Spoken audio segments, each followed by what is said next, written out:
people are always wondering, being a health organization, what are we doing working on illegal debts and governance? And yeah, it's an interesting question. We started in 2008 working mainly on social and behavioral change communication. And in doing that, we also provided health services to hard to reach population.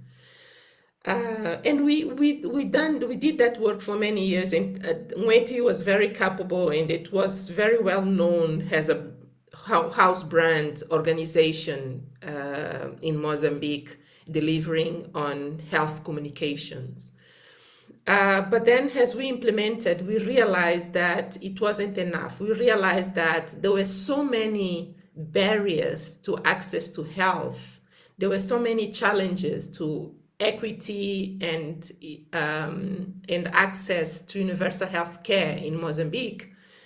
And we realized those barriers had to do with high-level policies, either the policies that were implemented, the policies that were not implemented, a kind of agreements we had between the government and donors, as well as policies and decisions beyond the health sector.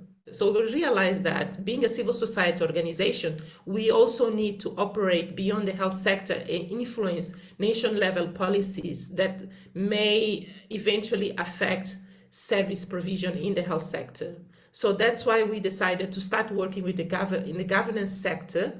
We decided to start working with the budget because we needed more resources for the budget for the health sector. Therefore, if we need more state budget resources for the health sector, we need to be at the table where the resources are negotiated between the social sectors or for the social sectors in the country.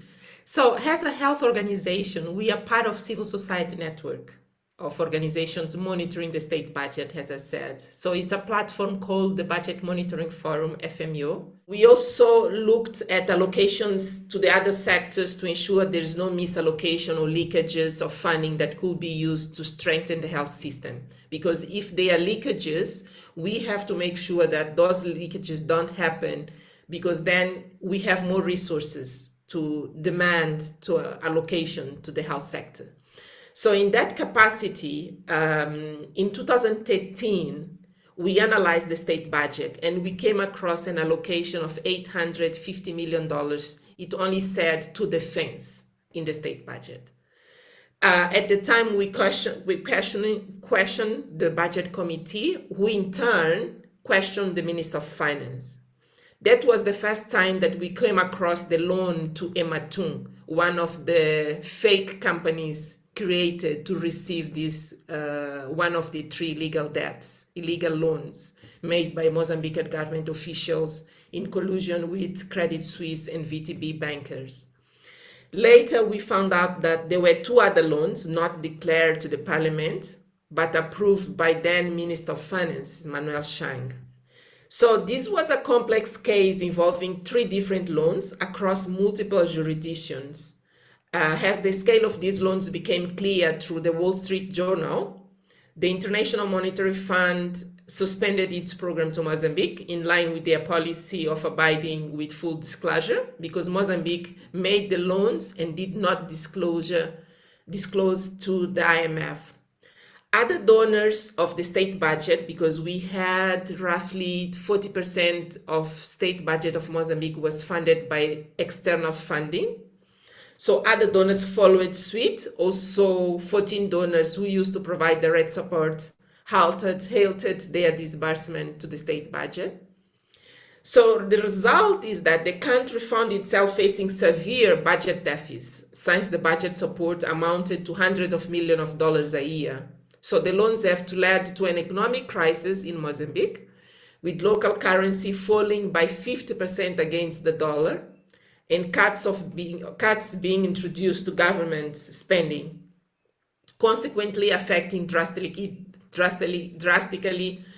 provision of basic services like health, education, water, sanitation, social protection. We had a bigger vision beyond the legal debt. So what our vision was to contribute to restore debt sustainability in Mozambique by increasing the cost of the legal debts on responsible parties and their stakeholders, and thus holding responsible parties accountable. So we didn't want only to declare the debts illegal and having Credit Suisse pleading guilty, but we wanted to increase the costs of the legal debts when we wanted them to pay the costs that we were paying, because we knew that we were going to pay for the legal debt, but they also have to pay because they are responsible for that. One day we are discussing with legal advisors. The next day we are discussing with financial advisors. The next day we are discussing with investigative advisors, investigative officers. So being able to navigate all these spaces and talk the language they speak, it was difficult. We had to investigate a lot. We had to learn a lot what these agencies do, what is their expertise, how to engage with them, what will be their interest, and then engage with them from that knowledge. I also learned that we have to mobilize in country and across countries and be willing to pay the price for your convictions. We had to find courage because we saw how devastating was the effect of the austerity measures taken by the government as a result of the impact of the legal debt. So the austerity was having devastating effects in the health sector, preventing people from accessing medication, from accessing the health services, from accessing quality of the health services. Basically, people were dying due to bad conditions of health services provided. So being in the health sector, we were able to see the devastating effect on the ground of the austerity measures that were taken by the government. And I think that was a motivating factor that gave us courage to face the corrupt elite of our country.